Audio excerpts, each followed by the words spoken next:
3.7, 4.6, 6.5, 7.3, Japan, Indonesia, Muğla, Silivri coastal area. Is there anyone who hears me?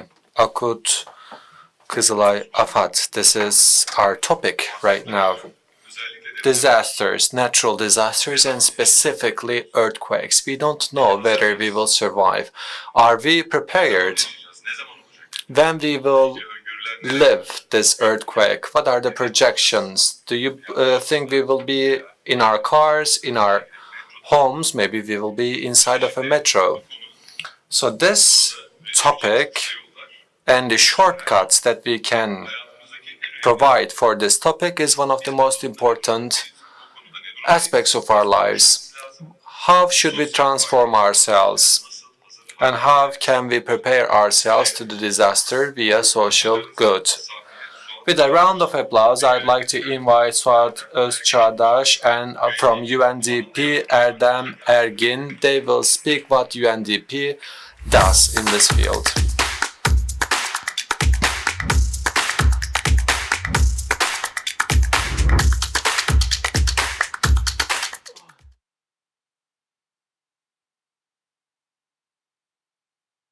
Hello to everyone, it's nice to be here. Well, before us, of course, three women NGO representatives were with us, so it was really nice to listen what they say. We will be, our session will be much more boring, but it's an important topic. Erdem, earthquake reminded itself, and it is just at the center of our agenda. And as it is our tradition, we always ask questions whether we can know when the earthquake will take place, where we can gather and assemble. So, in terms of disaster preparedness, in terms of social good, from where do you think we should start? Of course, in the recent times, we have experienced earthquakes, and it actually come to our focal points, and the assembly points turned into shopping malls, and everybody actually was concerned whether they have their disaster kits or whether they are prepared or not. As far as I can follow from the media, the information is disseminated to the society by triggering the fear. I actually, survived in those earthquakes, but what kind of a contribution social innovation can provide to us will be the basis of my discussion. With regards to Istanbul earthquake, we know many things. Kandilli Observatory made many researches, and Istanbul municipality made a lot of researches as well. But let me clear one thing. When there is earthquake, we don't have one Istanbul. Some parts of Istanbul will not be affected so much, and other parts will be affected in a higher sense. But we don't know which part will be affected the most, because the fault line is on the east to west axis. So we don't know whether the Anatolian side or the European side will be affected to a further extent. So we should try to understand whether we are under risk and how we can minimize the negative consequences of the earthquake. The security of our lives. People are seeing a dilemma, and the scenarios are showing us that more than 99% of the population will survive. I mean, the number of the deaths are quite high because expected number of the deaths are high because the population of the city is high. But, think about the holidays. When there is a holiday, the majority of the population of Istanbul goes to different places and different provinces.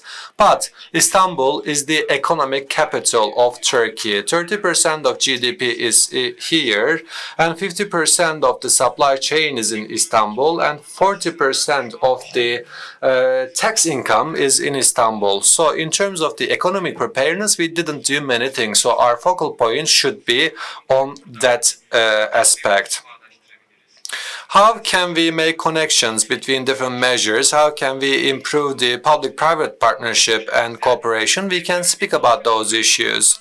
Rather than approaching to the earthquake as a natural disaster, we should understand it as something which is deteriorating the status quo, because earthquake will change things, and how we will respond to that is at our discretion. As a result, social innovation can play a part.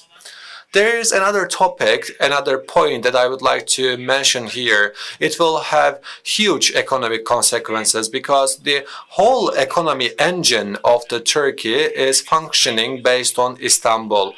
I mean, in 1990s, as you know, Kocaeli and Adapazarı was an industrial area. In the 1999 earthquake, the whole economy was affected. What can we do in order to prevent this? Well, since there is no economy recovery plan, we started to work on that regard. How can we recover the economy? Turkonfet and TÜSİAD will be asked about it. So we cooperate with them on that regard. And our approach is as follows. We should communicate the threats in a better fashion, because when we say earthquake, people, think about the conventional earthquake, but there might be floods. Of course, the fire and the chemical accidents might take place. As we have seen in the 1999 earthquake, organ mafia or kidnapping or, thieves might pop up again. So first of all, we have to understand the threats, and we should come up with a threat map. And we should understand the consequences. Before 1999, 1 million of the companies were registered in the economy. They are inside of the formal economy. Most of them will not be affected by this. But we cannot actually come up with a single solution to those companies. We have learned from 99 earthquake. One of the lesson that we have received, the business interruption was 40 days. Can we reduce this number of days, and what should we do in order to realize it? Because we have right now a reference in terms of the business interruption, interrupted days of the business in our hands. Think about the negative impacts of the earthquake. I mean, the buildings, the HR, and the supply chain of a company might be negatively affected by that. And the infrastructure services like road, electricity, water access might be negatively impacted as a result of the earthquake. So we should prepare our enterprises, and COSGAP, banks, insurance companies, TÜSİAD, Istanbul Chamber of Commerce, such kind of institutions should find what the priorities will be. We try to understand that. The shared responsibility is our ultimate aim in this study. On the individual level and also on the enterprise level, let's assume that I actually clapped and an earthquake happened. What is your expectation? Do you expect something from this state?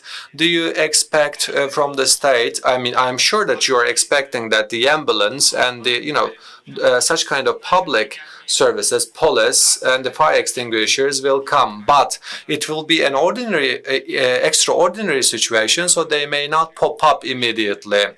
Of course, this is at the center of NGO understanding. In the case of the risks, we should have this shared responsibility, because the fire extinguishers, the fire departments, the police and the ambulances cannot respond to all of those challenges simultaneously. Let me give you an example. In Sweden, they assessed, the social contract with their citizens, and they said that as a citizens you should be prepared, because after you call me, maybe it will take 72 hours for me to arrive at that place. So we should actually review our social contracts and establish our expectations in a more realistic fashion. It is certain that there will be earthquake in this area, because this geography is inclined to earthquakes, and there are many responsibilities that we should really undertake in order to save ourselves and save our families, and we should prepare ourselves all the time, and we should continue preparing ourselves. Thank you so much, and hope to see you again.